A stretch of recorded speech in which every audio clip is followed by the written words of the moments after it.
Muungano wa Tanganyika na Zanzibar unaendelea kuwa alama ya umoja, amani na mshikamano wa Tanzania, huku taifa likiadhimisha miaka 62 tangu kuasisiwa kwake Aprili 26, 1964.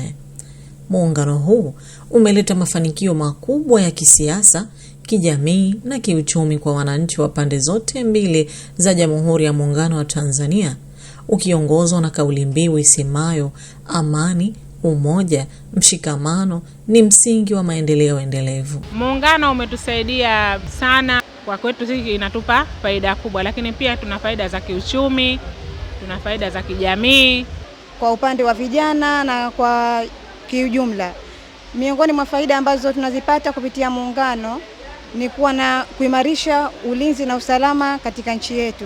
Pia kupitia muungano imeimarisha uhusiano wetu mzuri baina Tanzania bara na Zanzibar. Katika kuadhimisha siku hii muhimu, maonyesho yanafanyika katika uwanja wa Mau Zanzibar, yakishirikisha taasisi binafsi na taasisi za serikali ya Jamhuri ya Muungano wa Tanzania na Serikali ya Mapinduzi ya Zanzibar.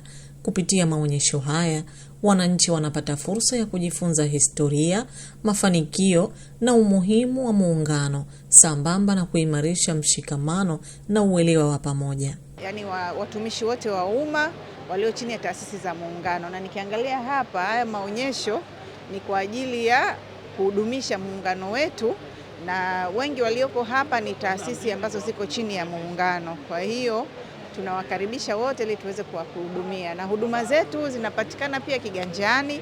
Kwa hiyo ukija hapa utafahamishwa kuweza kupata hizo huduma kwenye simu yako ya kiganjani, tunaita simu smartphones.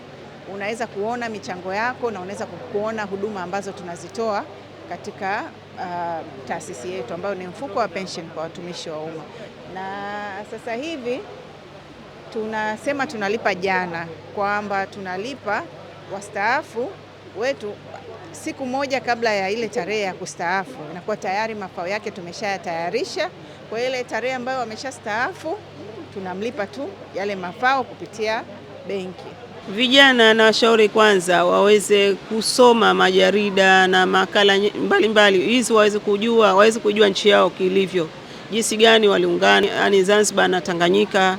Pia waweze kupata fursa ambazo kwa zinatolewa na muungano, ikiwemo ni vitambulisho vya taifa, pia ni muungano ambao unajumuisha Zanzibar na Tanzania bara. Maonyesho haya pia yanafungua fursa za kiuchumi kwa wafanyabiashara na watoa huduma kuonyesha bidhaa na huduma zao, hatua inayochochea maendeleo na ustawi wa jamii kwa vitendo. Miaka 62 ya muungano wa Tanganyika na Zanzibar si kumbukumbu ya historia pekee, bali ni dira ya taifa kuelekea maendeleo ya pamoja.